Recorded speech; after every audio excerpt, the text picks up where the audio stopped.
Brésil. Ce mot inspire de suite quelques clichés. Soleil, plage, football, carnaval ou encore immense favela et violence quotidienne. Lors de mes différents voyages, j'ai passé plus de 2 ans au Brésil. Peut-être pour vous parler de ces fameux clichés, mais surtout pour vous montrer tout le reste, c'est-à-dire la vie quotidienne des Brésiliens. Le Brésil est un pays immense, 15 fois la France, et du nord au sud, les contrastes sont multiples.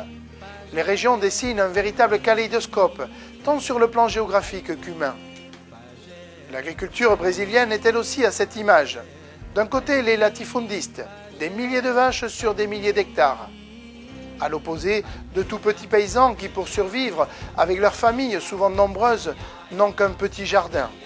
Mais aussi les millions de paysans sans terre qui campent des années durant dans l'attente d'un lopin à cultiver. Les villes sont tout aussi divisées, avec les quartiers riches, ultra sécurisés, et en face, de l'autre côté de la rue, les favelas, montant à l'assaut des collines. La vie des enfants y est parsemée de pièges.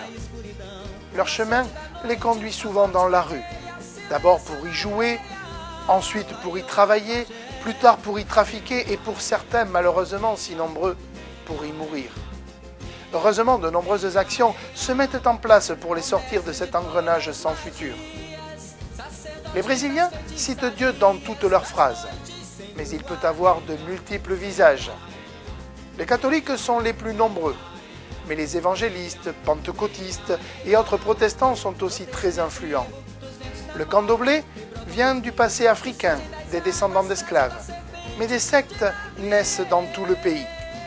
Cela donne un syncrétisme religieux sans égal dans le monde. J'ai laissé une part importante du reportage à ceux que je considère comme les vrais Brésiliens, ceux qui étaient là avant les Portugais. Je veux parler des Indiens. 2 tribus, une éloignée et l'autre proche du monde des Blancs. Et dans les 2 cas, les mêmes difficultés à garder leur culture, leurs traditions, leur langue, leurs espoirs. Ils se sentent de moins en moins indiens, mais savent bien qu'ils ne seront jamais des Blancs.